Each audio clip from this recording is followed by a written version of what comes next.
ସାଙ୍ଗମାନେ ବର୍ତ୍ତମାନ ଚାଲିଛି ଶ୍ରାବଣ ମାସ। ଶ୍ରାବଣ ମାସର କୌଣସି ବି ସୋମବାର ଦିନ ଚୁପଚାପ ଛୁଇଁକି ଚାଲି ଆସନ୍ତୁ ଏହି ବୃକ୍ଷକୁ। ତୁରନ୍ତ ଆପଣଙ୍କୁ ଜନ୍ମ ଜନ୍ମାନ୍ତରର ଗରିବତାରୁ ମୁକ୍ତି ମିଳିଯିବ।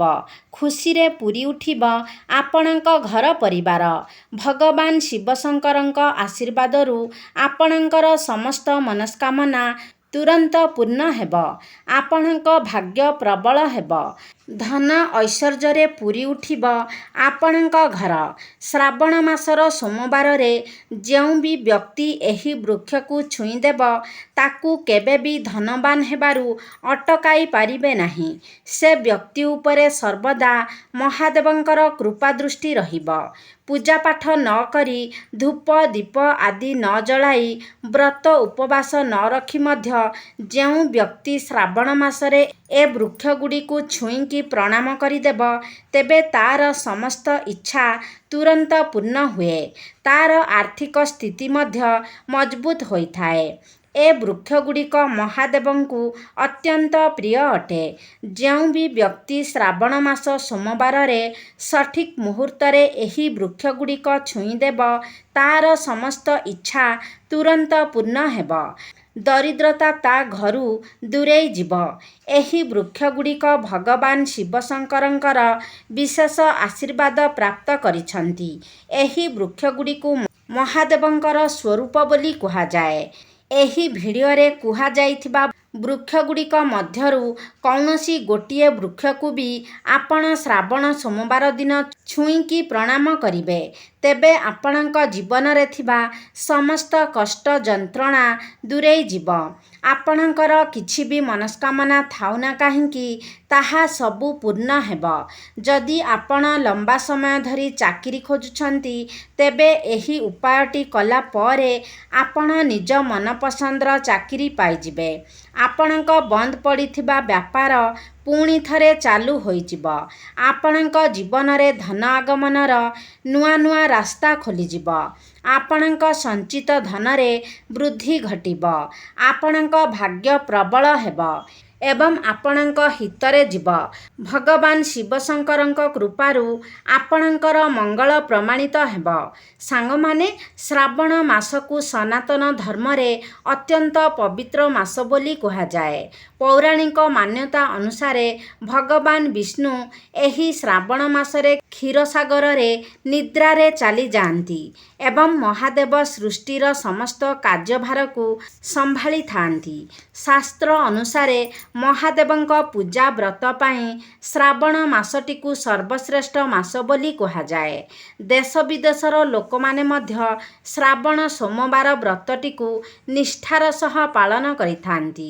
ଶ୍ରାବଣ ମାସର ପ୍ରତ୍ୟେକ ସୋମବାର ଗୁଡ଼ିକରେ ଲୋକମାନେ ବ୍ରହ୍ମ ମୁହୂର୍ତ୍ତରୁ ଉଠି ପୁରା ଦିନ ବ୍ରତ ଉପବାସ ରଖନ୍ତି। ଯେଉଁ ବି ବ୍ୟକ୍ତି ଉପରେ ମହାଦେବ ପ୍ରସନ୍ନ ହୁଅନ୍ତି ତାର ଯମରାଜ ମଧ୍ୟ କିଛି ବି କ୍ଷତି କରିପାରନ୍ତି ନାହିଁ।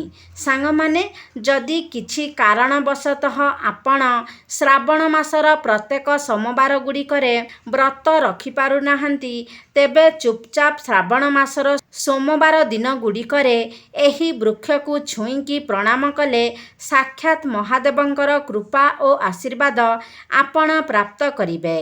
ଏହି ବୃକ୍ଷଗୁଡ଼ିକ ବିଷୟରେ ଶିବ ପୁରାଣରେ ମଧ୍ୟ ବିସ୍ତାର ଭାବରେ ବର୍ଣ୍ଣିତ ଅଛି। ସାଙ୍ଗମାନେ ହଜାରେ ବର୍ଷ ଆଗରୁ ଗଛଲତାକୁ ମନୁଷ୍ୟ ପୂଜା କରି ଆସୁଛି। ଆପଣମାନେ ଲୋକମାନଙ୍କୁ ଅଶ୍ୱତ୍ଥ ବୃକ୍ଷକୁ ମଧ୍ୟ ପୂଜା କରୁଥିବାର ଦେଖୁଥିବେ। କାରଣ ଅଶ୍ୱତ୍ଥ ଗଛକୁ ଦେବରୂପୀ ବୃକ୍ଷ କୁହାଯାଏ। ସେହିପରି ସାବିତ୍ରୀ ବ୍ରତ ଦିନ ସ୍ତ୍ରୀ ଲୋକମାନେ ବରଗଛ ମୂଳରେ ବସି ସାବିତ୍ରୀ ବ୍ରତ ପାଳନ କରନ୍ତି। ଠିକ୍ ସେହିପରି ଏମିତି କିଛି ପବିତ୍ର ବୃକ୍ଷ ଅଛି ଯେଉଁଥିରେ ଭଗବାନ ଶିବଶଙ୍କର ନିବାସ କରନ୍ତି। ତେଣୁ ଶ୍ରାବଣ ମାସରେ ଏହି ବୃକ୍ଷକୁ ଛୁଇଁକି ପ୍ରଣାମ କରିଦେଲେ ମନୁଷ୍ୟର ଗରିବୀ ଏବଂ କଷ୍ଟ ଯନ୍ତ୍ରଣା ସବୁ ଦୂରେଇ ଯାଏ।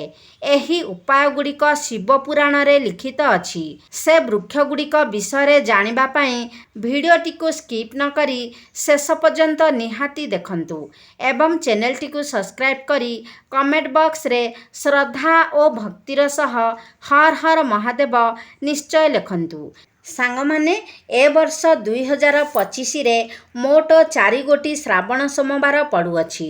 ତେଣୁ 4 ପାଳି ଆପଣ ମହାଦେବଙ୍କର ଜଳାଭିଷେକ କରିବେ। ଜୁଲାଇ 14 ତାରିଖ, 21 ତାରିଖ, 28 ତାରିଖ ଏବଂ ଅଗଷ୍ଟ 4 ତାରିଖରେ ଆପଣମାନଙ୍କର ଶ୍ରାବଣ ସୋମବାର ଗୁଡ଼ିକ ପଡ଼ୁଅଛି। ଅଗଷ୍ଟ 4 ତାରିଖ ହେଉଛି ଶେଷ ଶ୍ରାବଣ ସୋମବାର ଏବଂ 9 ତାରିଖ ଦିନ ଶ୍ରାବଣ ମାସ ଶେଷ ହେବ।